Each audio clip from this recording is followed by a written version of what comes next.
I understand now why budget travelers understand so much more about culture and countries than people who do five-star hotels and everything. You know, when you're budget traveling, you're having to figure out usually the local way. The you're taking the scenic route. You're spending more time on the road. You're interacting with more people. You're eating at more local restaurants. And I see when you travel and I've seen now so many tour buses and tour groups and golf carts for the hotels that rent it out. You experience so little of the culture because you're so distant from it. You almost created yourself as like you're unrelatable to the people of that culture. And it just kind of hit me now. Just kind of hit me now of just like why were those days so fun?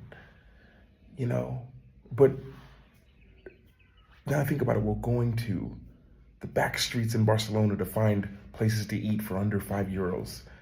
Changed so much when I started showing up with teammates and going to Quince Nits, my favorite restaurant in Plaza Real, right off La Rambla, and eating there with wine and everything. And not that it was expensive, and there were still locals there, but you could take that up another level and you're around a different group of people, which I get it, raising the standard. But I think when you're trying to really experience the culture and the people and the locals, especially in places like Southeast Asia, Latin America, Central America, South America, you get more of a taste of the local life and the local hospitality, and you're not in the tourist zones. People ask you where you're from and what are you doing here, what do you think of their country. Those things don't necessarily exist, at least in my world, of going into almost more classier things. And to the people who do the budget travel or who want to see what the culture is like, don't feel shame in that.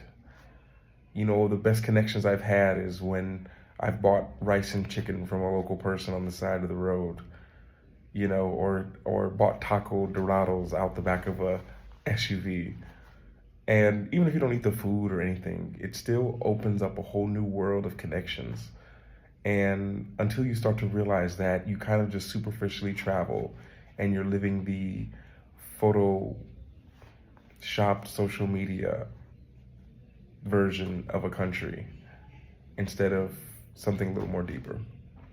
So random thought. No one's probably gonna watch it, but just, yeah, from the heart.